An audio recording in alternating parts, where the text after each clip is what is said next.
बिहार में 9 सीट मिला है। क्या कांग्रेस के जो सिपाही हैं, जो कांग्रेस के नेता हैं, वो इस 9 सीट से खुश हैं? पिछली बार भी हम लोग 9 पे ही लड़े थे, इस बार भी 9 पे ही लड़ रहे हैं। बात ये है कि कांग्रेस के नेता किन को सपोर्ट करेंगे भाई? पप्पू यादव को करेंगे या फिर बीमा भारती को करेंगे? नमस्कार, मेरा नाम प्रेम है और आप लाइव स्ट्रीट देख रहे हैं। देखिए, चुनावी बर्ड्स है, इसी साल लोकसभा का चुनाव होना है। टिकट भी वितरण किया जा रहा है, कई लोगों को टिकट भी मिला है, पर बाहुबली जो है उनको भी टिकट दिया जा रहा है। पति नहीं तो पत्नी। बात करने के साथ कांग्रेस के कद्दावर नेता हैं, महिला विधायक हैं प्रतिमा दास, कई बाहुबली हैं, उनकी पत्नी को टिकट दिया। भाई देखिए, हम किसी बाहुबली को नहीं जानते हैं। हम महिला सशक्तिकरण की बात करते हैं, हम महिलाओं को जानते हैं और हम चाहते हैं कि अधिक से अधिक महिलाएं चुनाव लड़ें और सदन में जाएं।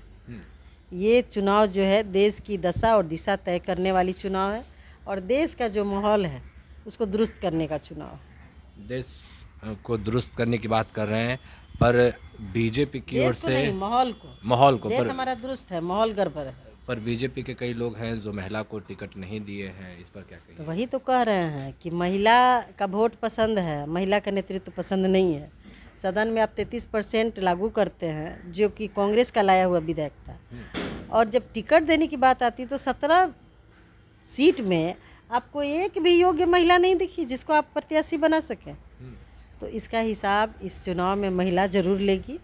लोकसभा चुनाव में वोट देने जाने के पहले महिला ये ज़रूर याद करेगी कि हमारी पहलवान बेटियों के साथ क्या हुआ, मणिपुर की महिलाओं के साथ क्या हुआ, उत्तराखंड की अंकिता भंडारी का क्या हुआ, जो बेचारी एक रिजॉर्ट में काम करती थी और भाजपा के ही किसी नेता के लड़के द्वारा उसकी हत्या करके उसको छुपाने का प्रयास किया गया। ये तमाम मुद्दे हैं जो लेकर के हम लोग जाएंगे जनता के बीच में, और महिलाएं जब वोट देने जाएंगी तो इसको ज़रूर याद करेंगी। अच्छा, बिहार में 2 गठबंधन है, एक कह सकते हैं महागठबंधन, दूसरा एनडीए गठबंधन। आप लोगों का इंडिया गठबंधन भी है, पर सीट शेयरिंग को लेकर एनडीए गठबंधन में सब कुछ आसानी से सॉल्व हो गया। पर महागठबंधन की बात करें, कांग्रेस जितना सीट चाह रही थी उतना सीट मिला नहीं। आपके प्रदेश अध्यक्ष लगातार बयान दे रहे थे कि पिछली बार गठबंधन का कुछ और स्वरूप था, इस बार कुछ और स्वरूप है, हम लोगों को ज़्यादा सीट मिलना चाहिए, फिर भी 9 ही सीट मिला। पिछली बार भी हम लोग 9 पे ही लड़े थे, इस बार भी 9 पे ही लड़ रहे हैं।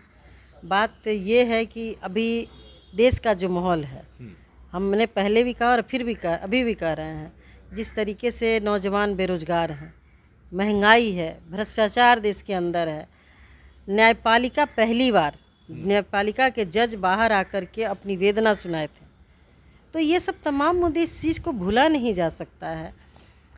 और सीट शेयरिंग की जहाँ तक बात है, अभी हम सब का, इंडिया गठबंधन का एक ही मुद्दा है कि भाजपा सरकार को उखाड़ फेंकना और केंद्र में भाजपा सरकार के विरुद्ध इंडिया गठबंधन की सरकार बने। सरकार बनाने की बात कर रहे हैं, पर बिहार में 9 सीट मिला है। क्या कांग्रेस के जो सिपाही हैं, जो कांग्रेस के नेता हैं, वो इस 9 सीट से खुश हैं? देखिए, हर आदमी चाहता है कि हमारा नेता प्रधानमंत्री बने, मेरा नेता मुख्यमंत्री बने, हम अधिक से अधिक सीटों पे लड़ें। जो आज भी पार्टी बनाता है वो भी कहता है हम 40 सीट पे लड़ेंगे, लेकिन लड़ना सबसे बड़ी बात नहीं, बात है जीतने की। और चुनाव हम लोग 40 सीट पे जीतेंगे।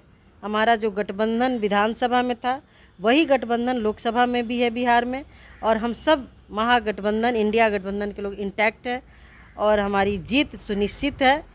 इस बार 4 जून के बाद आके मिलिएगा। नहीं, पर जो महागठबंधन है उसमें तकरार देखने के लिए मिल रहा है। कहाँ तकरार देखने को मिल रहा है आपको? कहाँ, कौन कह दिया कि तकरार है? कहीं कोई तकरार नहीं है, सब कुछ स्मूथली चल रहा है। हमको 9 सीट चाहिए था, हमारे 9 सीट पिछले बार मिला था, तो इस बार भी 9 ही सीट मिला। अब कौन कौन सी सीटें ये तय हमारे अध्यक्ष, हमारा केंद्रीय नेतृत्व करता है। निश्चित रूप से हमारे केंद्रीय नेतृत्व और आदरणीय जो गठबंधन के नेता हैं उन लोगों से बात हुई होगी और इन सीटों पर सहमति बनी हुई होगी। नहीं, पॉलिटिकल पंडित तो ये भी कह रहे हैं कि कांग्रेस पार्टी है जो आरजेडी के यहाँ गिर भी रख दिया अपने आप को। जो आरजेडी कहेगी वो कांग्रेस को बिहार में मानना होगा। इस बात में कितनी कौन क्या बोलता है? बोलने के लिए तो कोई किसी को कहता है कि चोर है, कोई किसी को कुछ बनाता है, कुछ तो बोलने के लिए स्वतंत्र, भाई लोकतंत्र है। किसी को बोलने पे आप रोक लगा दीजिएगा? बोलने पे किसी को स्पीच की फ्रीडम है भाई, इसलिए आप किसी की बोली पे रोक नहीं लगा सकते। बोलने वाले को बोलने दीजिए। हमारा गठबंधन मजबूत गठबंधन है। हम लोग लोकसभा चुनाव बहुत मजबूती के साथ लड़। गठबंधन में सभी चीज़ों का पालन होगा। बिल्कुल सब चीज़ों का पालन होगा। एक सीट है पूर्णिया का सीट, हॉट सीट बन गया है क्योंकि कांग्रेस के नेता हैं पप्पू यादव और आरजेडी से सिंबल मिल गया है बीमा भारती को। पप्पू यादव का कहना है कि 2 तारीख को नामांकन भी करेंगे। उस दौरान कांग्रेस पार्टी के जो नेता हैं वो क्या करेंगे? देखिए, लोकतंत्र में हर व्यक्ति को चुनाव लड़ने का अधिकार है। कोई किसी को रोक नहीं सकता है। रही बात पूर्णिया की सीट की, तो पूर्णिया जब कांग्रेस के खाते में नहीं आया है तो उस पर बात करने की मैं नहीं समझती कि हो सकता है। नहीं, पर नेता तो हैं पप्पू यादव कांग्रेस के, कह तो रहे कि नामांकन करेंगे, कांग्रेस का झंडा बुलंद करेंगे। क्या कांग्रेस के जो लोग हैं वो पप्पू यादव के साथ खड़े होंगे? क्या पप्पू यादव को समर्थन देंगे? क्या नामांकन में जाएंगे? ये सवाल लगातार उठ रहे हैं। देखिए, हर व्यक्ति की अपनी अपनी अलग सोच, अलग विचारधारा होती है। हम हैं, मेरे हस्बैंड हैं, मेरे बच्चे हैं, सब बालिग हैं। अब वो किनको वोट देंगे, क्या करेंगे, ये हम तो नहीं जानते हैं। अब जनता किसके साथ है, कौन आदरणीय पप्पू यादव जी के साथ है, कौन क्या कर रहा है। चुनाव पार्टी की तरफ से भी ये बयान आ चुका है कि वो सीट हमारा नहीं है। अब कोई लड़ना चाहता है तो उसको हम लोग रोकते नहीं हैं। वो अपना अपनी मर्जी से लड़ेंगे।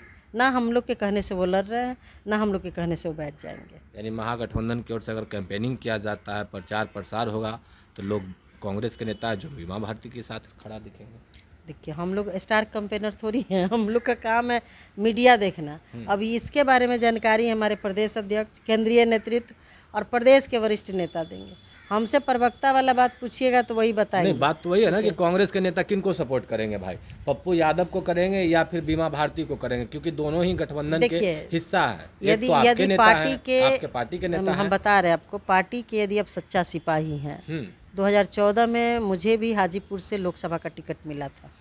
14 दिनों के बाद हमारी टिकट काट दी गई। इसलिए कि हमसे भी मजबूत कैंडिडेट पार्टी को लगा कि कोई हैं, उनको टिकट दिया गया, संजीव प्रसाद टोनी जी को। तो पार्टी के आदेश का पालन करते हुए एज ए महिला कांग्रेस के जिलाध्यक्ष, पार्टी के वर्कर, हम उनके पक्ष में, टोनी जी के पक्ष में जाके प्रचार प्रसार किए। पार्टी के सच्चे सिपाही का काम है पार्टी के आदेशों का पालन करना। यानी पप्पू यादव को गठबंधन धर्म में आना चाहिए, बीमा भारती को साथ देना चाहिए। देखिए, यदि हम देश की दिशा और दशा की बात करते हैं तो देश का तो डिमांड यही है। अच्छा, बिहार में 40 लोकसभा की सीट है, 9 सीट पर कांग्रेस पार्टी के लोग लड़ रहे हैं और 26 पे आरजेडी के लोग लड़ रहे हैं। 40 में कितना सीट आप लोग जीतिएगा? 40 जीतेंगे। ये तो दावा पिछली बार भी हो रही थी। तो दावा करना बुरी बात है क्या? पर एक सीट वही केवल कांग्रेस ने जीती थी, बाकी आरजेडी थी। हाँ। और है। हाँ।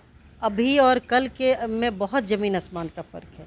अभी मणिपुर का मुद्दा उठा के लाइए, जो इंडिया ही नहीं विश्व के लिए घृणित ये अपराध हुआ है महिलाओं के खिलाफ। नौकरी की हालत देख लीजिए। आज रोज़ एग्जामिनेशन का बच्चे फॉर्म भरते हैं, परीक्षा देने जाते हैं, पेपर लीक हो रहा है। हमारी पार्टी के घोषणा पत्र में भी है कि जब हमारी सरकार बनेगी तो इसके लिए हम ठोस कानून बनाएंगे। महिलाओं की सुरक्षा के लिए तो कानून हमारी पार्टी ने बनाई है, लेकिन गरीब महिलाओं को प्रति वर्ष 1 लाख रुपया दिया जाएगा। सेविका सहायिका, आंगनवाड़ी केंद्र की जो सेविका सहायिका है, आशा हैं, वैसी महिलाओं की सुरक्षा के लिए उनका मानदेय बढ़ाया जाएगा। तो बहुत सारे मुद्दे हैं जो लेकर के हम जनता के बीच में जाएंगे और जनता हमारे साथ है। निश्चित रूप से हम 40 सीट पे चुनाव जीत रहे हैं। चलिए, क्या कुछ कर रही थी प्रतिमा दास, हमने आपको सुनवाया साफ शब्दों में, 40 में 40 जीतेंगे। फिलहाल के इतना ही। बने रहे लाइव के साथ। धन्यवाद।